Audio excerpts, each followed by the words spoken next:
메리 크리스마스. 성탄절이 다가왔습니다. 여러분, 예수님의 탄생하신 이 사실은 역사적으로 기록이 되어 있습니다. 로마의 황제 가이수도 아구스토가 호적하여 모든 사람들은 다 고향에 내려가서 호적하라. 그때를 바로 예수님의 탄생한 때로 보고 있습니다.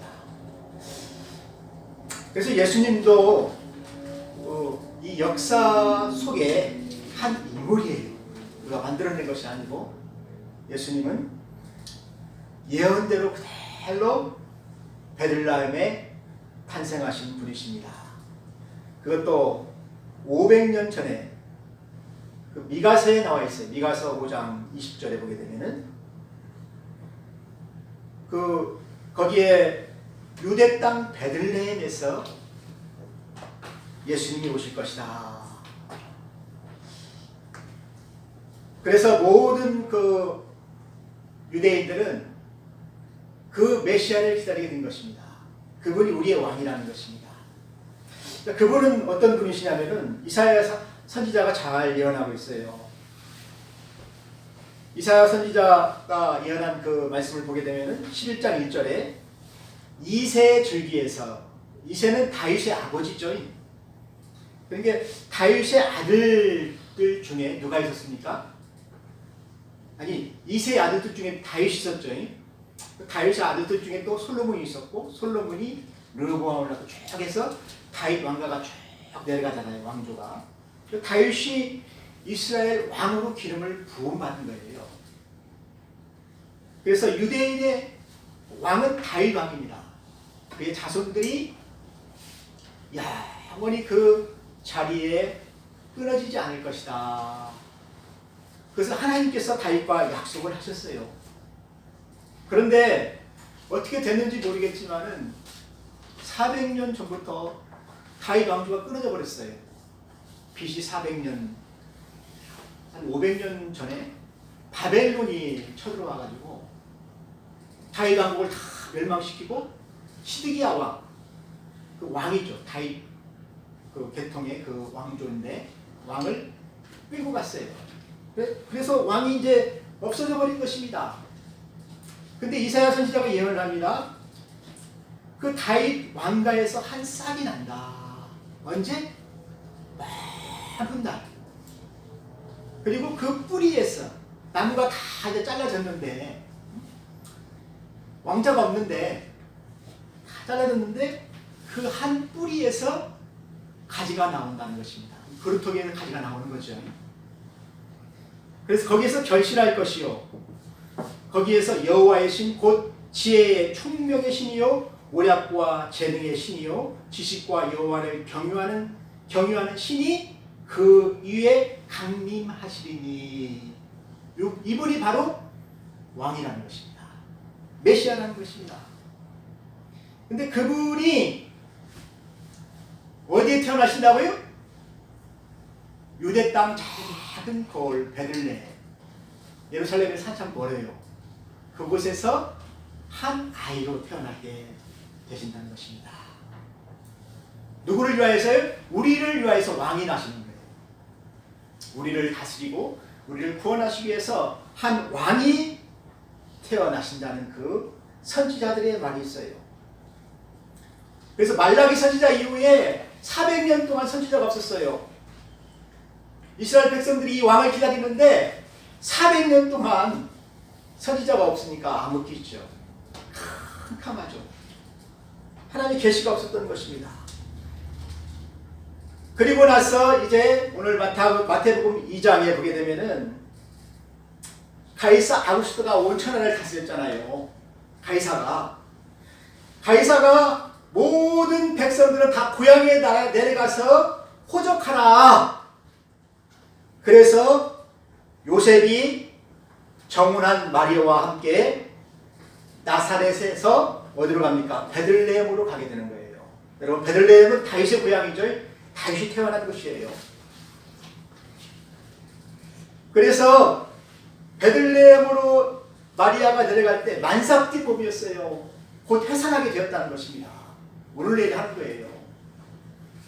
만약에 마리아가 나사렛에서 그대로 있으면서 아이를 낳게 되면은 메시아를 못 낳게 되는 거죠. 하나님께서 약속하신 메시아는 어디에 낳아야 된다고요? 베들레헴에서 낳아야 되니까. 그러니까 하나님이 로마 황제를 명하여가지고 요셉을 마리아를 데리고 베들레헴에 내려가게 하신 것입니다. 황제의 명령이니까 어쩔 수 없죠. 만약에 그런 명령이 없었다고 한다면은 만삭된 그 아내를 데리고 어떻게 고향에 갑니까? 못 가지요. 그냥 나사렛에서 갈릴리에서 낳는 게 좋지요. 그런데 요셉이 황제의 명령이니까 고향에 내려갔습니다. 누가복음 그 2장에 보게 되면은 그 만삭된 몸을 가지고 내려갔는데 그 모든 사람들 다 고향에 내려와서 그 호적하려고 하니까 여관에 방이 없어요. 방이 놓을 자리가 없어요. 방이 없어요. 여러분 명절 때 보게 되면 막 차가 많이 밀리죠. 차표 구하기도 어렵죠. 또 여관도 없어요.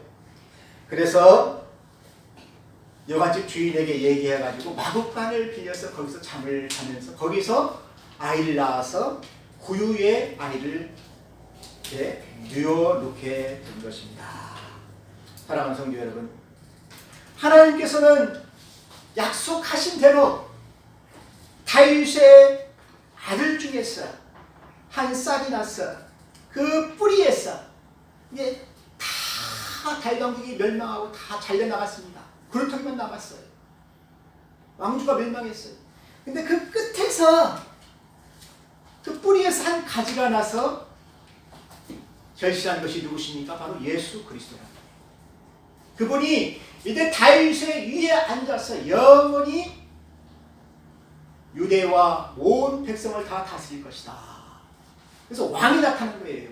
유대인의 왕이 나타난 것이고 만왕의 왕이 나타나신 거예요. 그러니 어떻게 해야 되겠습니까? 가서 경배를 해야 되겠죠. 새 왕이 나타났잖아요. 그래서 동방의 박사들입니다. 여러분, 이 동방의 박사들은 많은 신학자들이 그 당시에 페르시아, 바벨론이죠. 이게 바벨론의 이스라엘 백성들이 한 500년 전에, BC 500년 전에 다 끌려갔어요.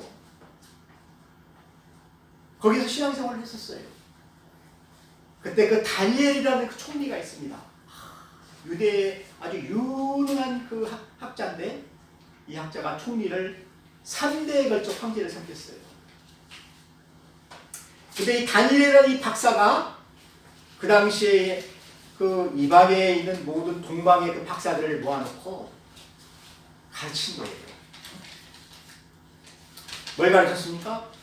하나님이 저 별들을 다 만드셨는데 별들을 만든 이유가 있어요. 창세기 3장에 나옵니다. 뭐라고 나와요? 사시와 징조와 일자를 이루라. 이것이 변화를 하면서 어떤 징조를 보인다는 것입니다. 그래서 그 동방에는 그 천문학이 잘 연구가 되어 있어요. 천문학을 통해서 징조를 보게 되는 거예요. 그래서 우리나라 그 옛날 사람들이 그런 얘기가 있잖아요. 막 유성이 떨어지고 별이 떨어지게 되면 어떻게 됩니까? 거기에 큰 인물이 나타난다. 그런 말도 있잖아요. 삼국지에도 나오잖아요. 그게. 여러분, 그래서 이 사람들이 별을 연구하다가 보니까 큰 별 하나가 자기들을 인도하는 거예요. 계속 인도하는 거예요. 그 별을 따라서 가게 되면은 거기에 아주 큰 인물, 왕이 나타날 것을 그들이 예측을 하게 된 거예요. 그러면서 성경을 딱 뒤져보니까 여러분, 미가서 5장 2절에 유대 땅 베들레헴에서 작은 코물인데 거기에 유대의 왕이 나타나신데 이분이 큰 왕이라는 것입니다. 유대인의 왕뿐만 아니라 모든 열방을 통칭할 만왕의 왕이시라는 거예요. 그러니까 이 동방의 박사들이 가서 경배를 해야 되겠죠. 그래서 경배하기 위해서 예물을 가지고 왔어요. 황금과 유향과 모략을 가지고 오게 된 거예요. 여러분, 황금은 왕에게 드리는 거잖아요. 그리고 유향은 제사장에게 드리는 것입니다. 그리고 모략은 제물입니다. 사람이 죽었을 때 바르는 거예요. 바르는 그 모략입니다. 모략. 예수님의 죽음과 부활을 상징하는 거예요. 이 사람들이 그것을 다 알았는지 몰랐는지는 잘 모르겠지만 하나님의 그 인도하심에 따라서 그들은 황금과 유향과 모략을 드리게 된 거예요. 이것이 바로 예수님의 그 생애를 이야기하고 있잖아요. 예수님은 유대인의 왕이시고 또 우리의 제사장이시죠. 그래서 우리의 죄를 위하여서 제사를 드릴 분이시라는 것입니다. 그 제물은 자기가 자신이 되었어요. 자신의 몸으로, 자신의 피로 우리의 죄를 위하여서 제물이 되었다는 것입니다. 대속 제물이 되었다는 것입니다. 그래서 이 동방의 박사들이 와서 그분께 감사로서 경배를 하게 되는 거예요. 그리고 하나님께 감사를 하게 되는 것입니다. 그런데 이 동방의 박사들이 먼 길을 왔다는 것입니다. 얼마나 먼 길을 왔냐면은 여러분, 저 동방에서 거기까지 올라가면은 큰 산을 지나야 돼요. 물을 지나야 돼. 바벨론이란 큰 강을 지나야 되고 또 중간에 또 사막을 지나야 돼요. 그리고 또 밤에만 오기 때문에 얼마나 춥습니까? 또 맹수들이 많이 있잖아요. 그런데 그 별을 보고 그들이 인도함을 받았다는 것입니다. 그래서 그들이 어디까지 왔냐면은 예루살렘까지 오게 된 거예요. 왜냐면 예루살렘은 큰 성이니까, 왕이 사는 곳이니까 여기에 태어난 줄 알고 예루살렘에 딱 왔는데 예루살렘에서 별이 안 보이게 되는 거예요. 어디로 가야 별을 볼 수가 있습니까? 베들레헴으로 가야 되는데 베들레헴에서 무슨 왕이 나겠느냐? 예루살렘에서 왕이 나지. 그렇게 생각을 했습니까? 그들이 별을 잊어버리게 된 거예요. 그래서 부랴부랴 찾아간 곳이 어디입니까? 헤롯 왕궁이시죠. 왕궁에 가서 유대인의 왕으로 나신 이가 어디 계시냐? 우리가 별을 보고 먼 동방에서 왔다. 그 말을 예루살렘 사람들이 듣고 또 헤롯 왕이 듣고 깜짝 놀라서 소동하였다는 것입니다. 여러분, 우리 대한민국도 한번 크게 깜짝 놀란 적이 있죠. 언제였습니까?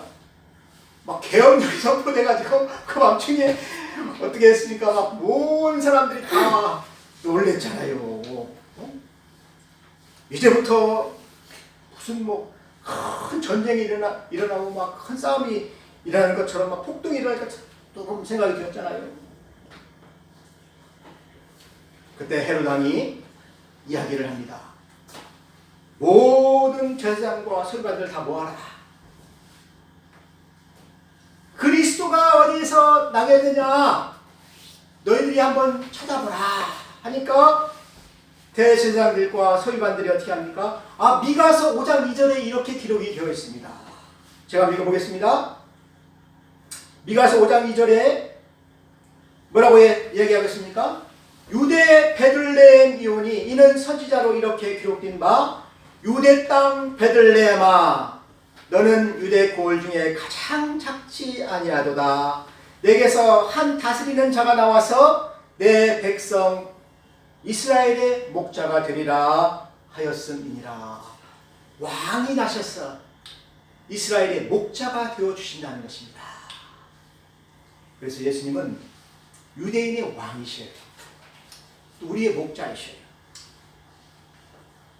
그런데 예수님은 유대인의 왕인 그분이시지만은 예수님은 온 민족, 모든 백성들, 자기를 믿는 모든 백성들을 다 자기에게로 불러서 자기 백성을 삼으신다는 것입니다. 그래서 믿는 자들은 누구라고요? 이제 아브라함의 자손이 되고 하나님의 자녀가 되는 것입니다.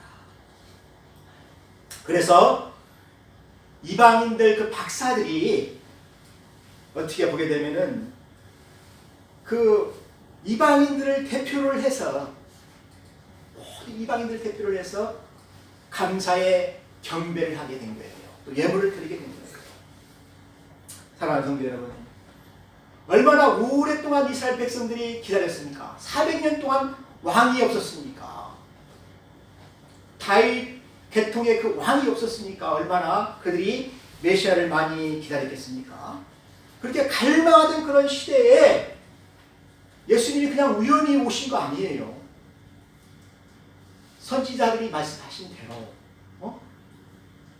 미가서 5장 2절에 유대 땅 베들레헴에 오시게 되었고, 또 이분은 임마누엘의 하나님, 처녀가 잉태하여 아들을 낳아서 우리 가운데 거하신 그 하나님, 그래서 하나님으로 이 땅에 오셔서 우리와 함께 하셨다라는 이야기입니다. 사랑하는 성도 여러분, 저는 이 동방 박사들을 보면서 동방 박사들이 참 별을 따라서 이렇게 올 때 얼마나 어려웠겠는가. 여러분, 이것은 하루 이틀의 여행이 아니고 자기 목숨을 걸어야 되는 그런 삶과 죽음의 여행이에요. 근데 그 별을 보고 경배하러 왔다는 것입니다. 그래서 경배하러 와서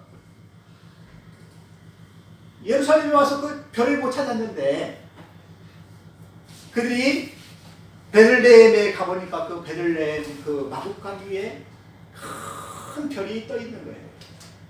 그래서 그 예수님을 만나게 된 거예요. 집에 들어가게 된 거예요. 그때 그 헤롯이 얘기했습니다. 동방 박사들한테 너희들이 아기를 찾게 되면 나에게도 얘기했어. 나도 가서 경배하게 하라. 근데 사실 헤롯은 그 아이를 죽이려고 계획한 것이죠. 자기가 영원히 왕이 되고 싶었어. 헤롯은 참 욕심이 많아요. 헤롯이 어떻게 왕이 되었냐면은, 헤롯은 원래 다윗 왕의 자손들이 아닙니다. 에서의 자손들이에요. 에서.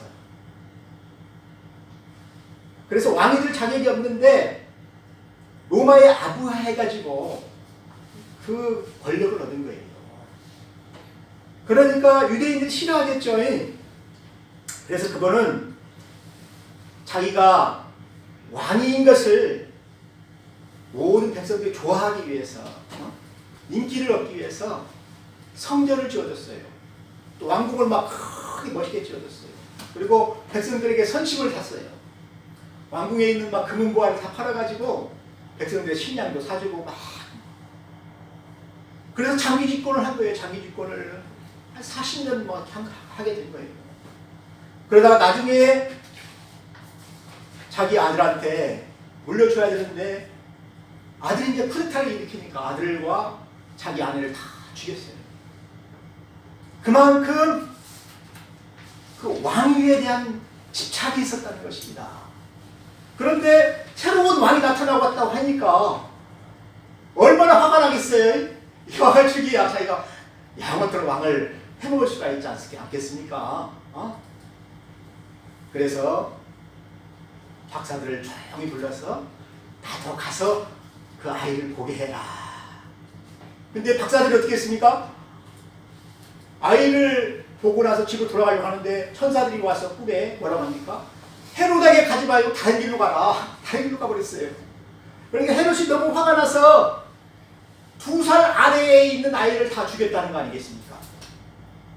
왕을 없애기 위해서 베들레헴에 있는 아이들을 다 죽였어요. 그때 그 부모들이 얼마나 울었겠어요. 내 아이가 죽는 그 모습을 보고 울었겠어요. 그래서 선지자의 그 말씀이 임하였다는 것입니다. 여러분, 선지자의 말씀에 라헬의 통곡하는 그 소리가 베들레헴에서 있었어요. 라헬이 자기 자식을 위하여서 통곡하는 소리가 베들레헴에서 있었어요. 베냐민을 낳다가 죽었잖아요. 자기 아이를 낳다가 죽었잖아요. 아이가 살고 어머니가 죽은 거예요. 그래서 그 어머니는 그 길가에서 자기 아이를 위해서 오는 거예요. 여러분, 그러한 것이 어디에 있었다고요? 나일의 눈물이 이 베들레헴에서 있었다는 것입니다. 그래서 예레미야 31장 15절에 보면은 거기에 뭐라고 합니까? 모든 그 이스라엘 여인들이 베들레헴에서 자기 아이를 위하여 통곡하며 울었다. 그 말씀이 이루어졌다는 것입니다. 그리고 예수님은 그리고 나서 어디로 갔습니까? 애굽으로 갔잖아요. 피난 갔잖아요. 애굽으로 피난 가서 다시 또 하나님께서 천사들을 보내서 다시 올라오라고 한 것이에요. 그래서 호세아서 11장 1절에 보게 되면은 호세아 선지자로 말씀하셨는데 내 아들을 애굽에서 불렀다. 다시 부르셨다는 것이 애굽에서. 그 말씀이 또 이루어졌다는 것입니다. 그리고 이사야서 11장 1절에 보게 되니까 이새의 뿌리에서 난 아이잖아요. 아이라는 것도 이루어졌고 또 나사렛 사람이라 일컬음을 받으리라. 여러분, 나사렛이라는 이 히브리 단어가 네체르라는 것인데 이 한 가지에서 이렇게 태어난다는 것입니다. 또 이 히브리어 네지르라는 말이 있는데 네지르하고 네체르는 나실이라는 그런 그 어원이 있어요. 그래서 예수님은 나실인 중에 나실인입니다. 하나님께서 선택하신 분이시죠. 그리고 이분은 이새의 뿌리, 그 가지에서 나신 분이에요. 그래서 이분이 나사렛에서 자라게 되는 것입니다. 그래서 나사렛 사람이라고 칭함을 받게 된다는 것입니다. 이 모든 것을 보게 될 때 예수님은 성경에서 선지자들이 예언하신 대로 그것을 다 성취하셨어요. 그래서 예수님이 하나님께서 기름 부으신 아들이라는 것입니다. 그 아들이 누구를 위해서 오셨다고요? 우리를 위하여서 한 아이가 태어나신 거예요. 우리를 구원하시기 위해서. 그래서 우리는 이 성탄절 때 감사해야 돼요. 기뻐해야 돼요. 동방 박사들이 별을 다시 보았을 때 아이를 보고 기뻐했잖아요. 크게 기뻐하고 기뻐하였더라. 사랑하는 성도 여러분, 여러분들은 이 성탄절을 맞이하여서 기뻐하시기 바랍니다. 하나님을 찬양하시기 바랍니다. 하나님께 영광을 드리시기를 주의 이름으로 축원합니다. 같이 기도하겠습니다. 하나님 아버지, 우리를 위하여서 베들레헴에 나신 왕을 우리가 경배하고 찬양하고 기뻐할 수 있게 하여 주옵소서. 예수님의 이름으로 기도하였습니다. 아멘.